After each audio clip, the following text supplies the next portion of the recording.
G1 သမားတွေအတွက်လေ့ကျင့်ခန်းစပါပြီ G1 သမားတွေဒီမှာလက်ပုံစံလေးနှစ်ခုရှိပါတယ်ဒါကတော့ညာဘက်လက်ဒါကတော့ဘယ်ဘက်လက်ညာဘက်လက်ကိုလက်မကညာဘက်လက်လက်မက P လို့ခေါ်တယ်စပိန်ဘာသာနဲ့ပေါ့နော်အတူကောက်ကတော့ P ဘာဖြစ်လို့လဲဆိုတော့ဂီတာကစပိန်ကနေစပြီးတီထွင်တာဖြစ်တယ်အဲ့ဒီအတွက်ကြောင့်သူကစပိန်ဘာသာနဲ့သင်္ကေတတွေကိုသူတို့အရင်ဆုံးစလုပ်ရတယ်ပေါ့နော်ညာဘက်လက်က P လက်ညှိုးက I လက်ကလေးက N လက်ကြွယ်က A ဒါညာဘက်လက်နော်ဘယ်ဘက်လက်ကလက်ညှိုးက1အဆင့်လိုက်ပဲနော်လက်ကလေးက2လက်ကြွယ်က3လက်သန်းက4ဟုတ်ပြီအဲ့လက်နှစ်ဖက်နဲ့အဲ့တော့ဘယ်ဘက်လက်ကဂီတာကော့ကိုကင်မယ်ဒီမှာဂီတာကော့ကိုကင်မယ်နော်ဘယ်ဘက်လက်ကဂီတာကော့ကိုကင်မယ်အခုပြထားတဲ့ဂီတာပုံလေးကိုကြည့်လိုက်ဒီပြထားတဲ့ဂီတာပုံလေးကိုကြည့်လိုက်ပါဂီတာပုံလေးမှာဆိုရင်ခဏလေးနော်ခုပြထားတဲ့ဂီတာပုံလေးမှာကြည့်ဒီကောင်ကဒါတပါးတစ်ပါးလို့ခေါ်တာတပါးရှေ့ဆုံးကဒီတပါးဒီအမြောင်းကြီးရဲ့တပါးဒါ2ပါးဒါ3ပါး3ပါးမှာဆိုရင်ဒီမှာကြည့်လိုက်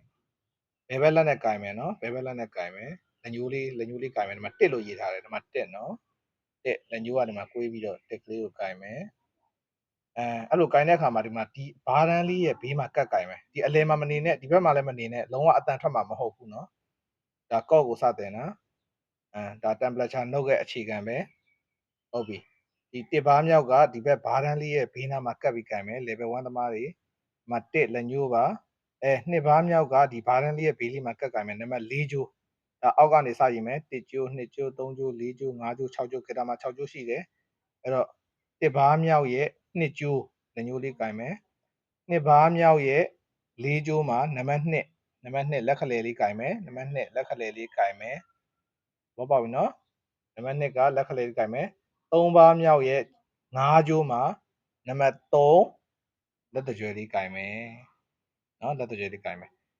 လက်ကင်တဲ့အခါမှာဒီလိုဘားတန်းလေးကိုကတ်ပြီးကင်ပေးပါဘားတန်းလေးကိုကတ်ပြီးကင်ပေးပါဒီပုံစံကင်မယ်ပြမယ်ဒီလိုပုံစံကင်မယ်ဒီလိုပုံစံကင်မယ်